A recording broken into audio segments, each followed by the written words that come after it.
dengan saya Normainise, guru virtual.id.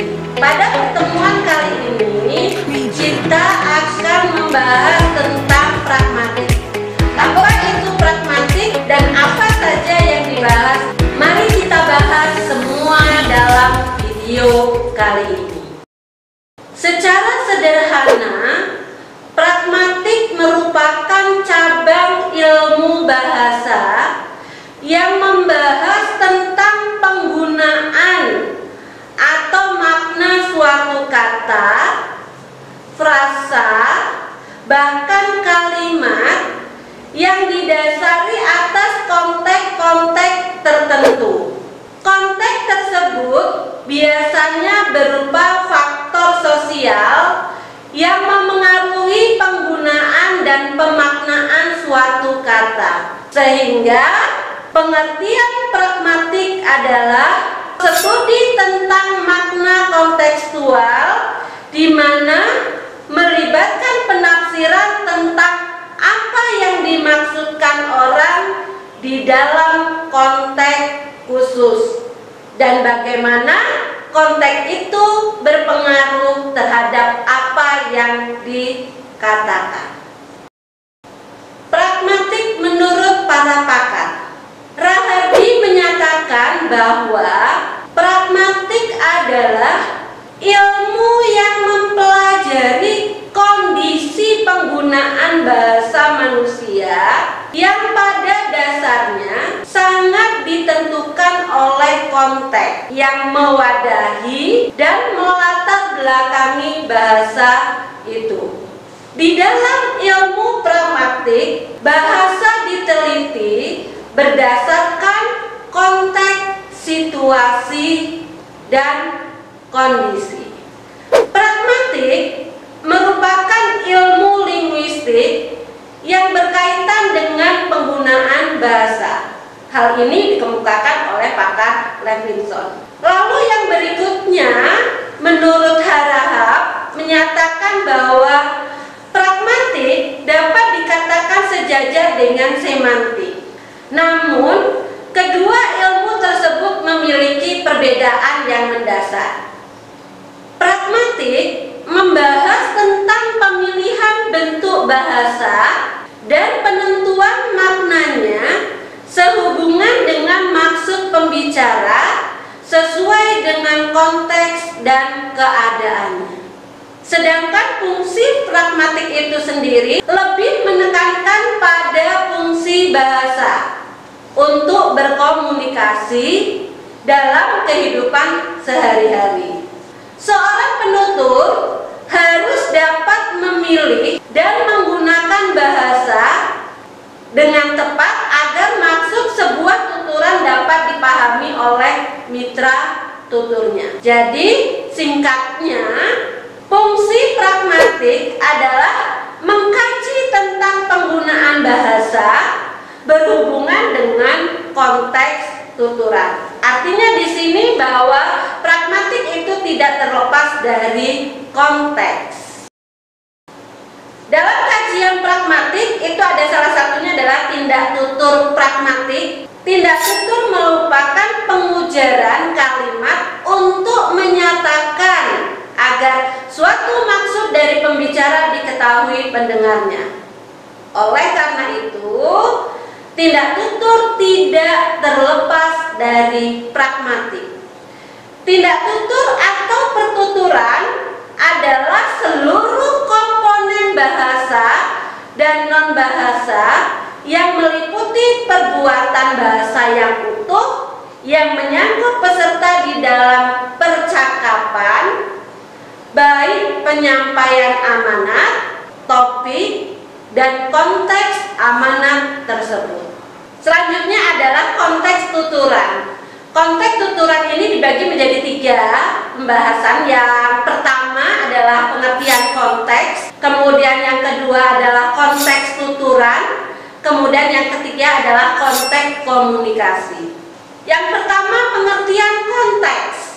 Konteks adalah bagian dari suatu uraian atau kalimat yang dapat mendukung atau menambah kejelasan makna situasi yang ada hubungannya dengan suatu kejadian atau kondisi tuturan itu terjadi.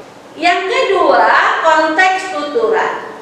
Konteks tuturan adalah konteks dalam semua aspek fisik atau setting sosial yang relevan dari tuturan yang bersangkutan. Konteks tuturan ini mencakup aspek fisik atau latar sosial yang relevan dengan tuturan yang bersangkutan.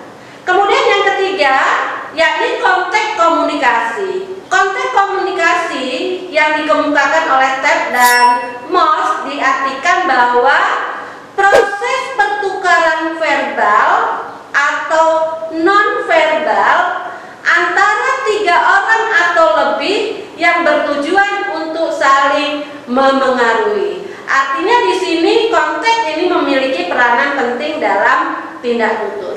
Yang berikutnya, pragmatik mempunyai ruang lingkup tersendiri yang menjadi bidang kajian pragmatik. Pragmatik mengkaji bidang-bidang seperti tindak tutur, dieksis, praanggapan, dan implikatur percakapan.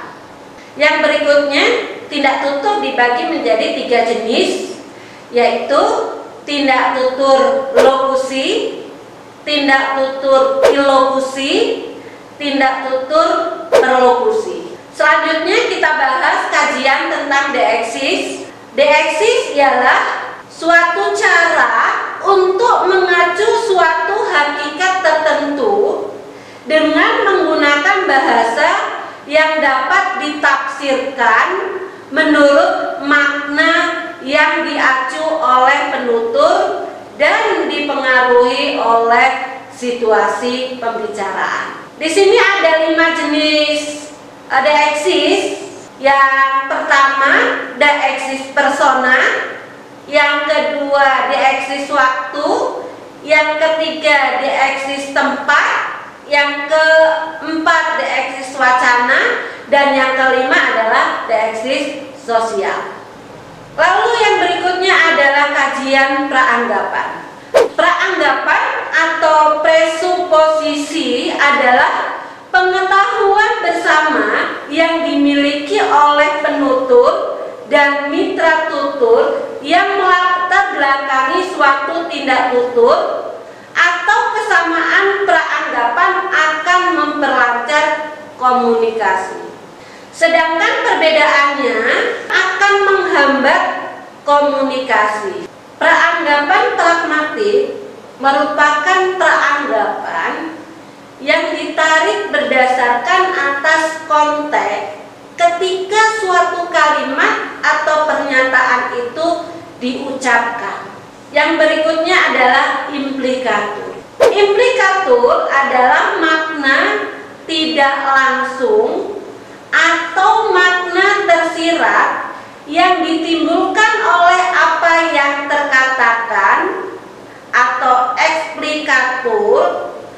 Menggunakan implikatur dalam komunikasi berarti menyatakan sesuatu secara tidak langsung. Dalam pragmatik, implikatur percakapan adalah maksud yang terkandung di dalam suatu ujaran tetapi kurang atau tidak dinyatakan secara langsung. Kemudian struktur percakapan. Struktur percakapan ialah apa saja yang sudah kita asumsikan sebagai suatu yang sudah dikenal baik melalui diskusi sebelumnya dari penutur dan petutur. Secara pragmatik, hal ini bermakna struktur percakapan merupakan cakupan unsur-unsur percakapan yang sudah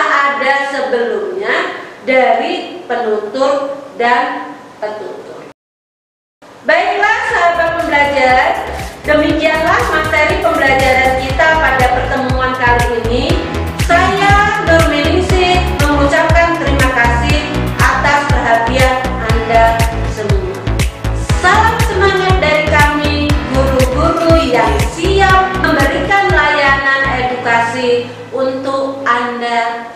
semua.